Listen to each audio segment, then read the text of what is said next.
glad you're with us on this Wednesday edition of Take Five of the Journey. And, every week when I'm speaking a blessing over the congregation, one of the things that I actually speak over them is that whoever blesses Israel will be blessed, and whoever curses Israel will be cursed.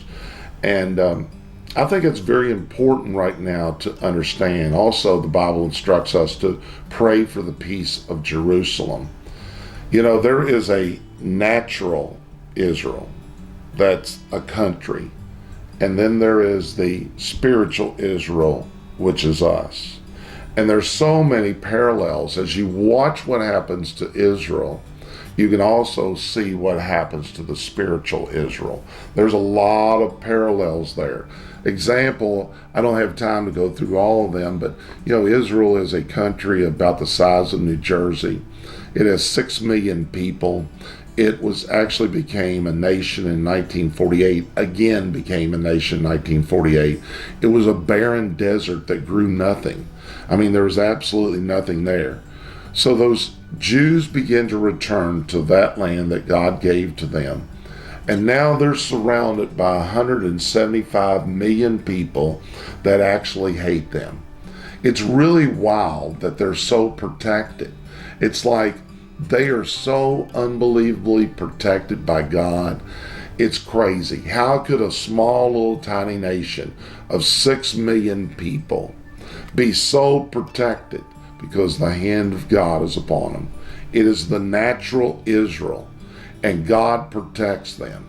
Yes, we know that their kids are drafted in the army, girls and guys at 18 years old, and they learn how to actually fight and to actually be a protector of their country.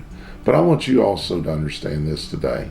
The Bible says in the book of Psalms, He gives His angels charge over you. Maybe you're going in a very dangerous place, or maybe your kids are riding a school bus, or you're going on a trip, or just going out and doing life. You know what? It's a great thing to know that God protects you and I, that His hand is upon us. There's many times that God has preserved my life and kept me from great injury. I just knew after it occurred, wow, God has really protected me. Well, you can see in the natural Israel, God is protecting them. But I also want you to know today, and I want you to have confidence in this, that God is your protector. He puts a hedge of protection about us, around our children. And you know what? I'm so thankful that God is so good and so kind to each and to every one of us. I want you to say to yourself this day, God is a good God, and the devil is a bad devil.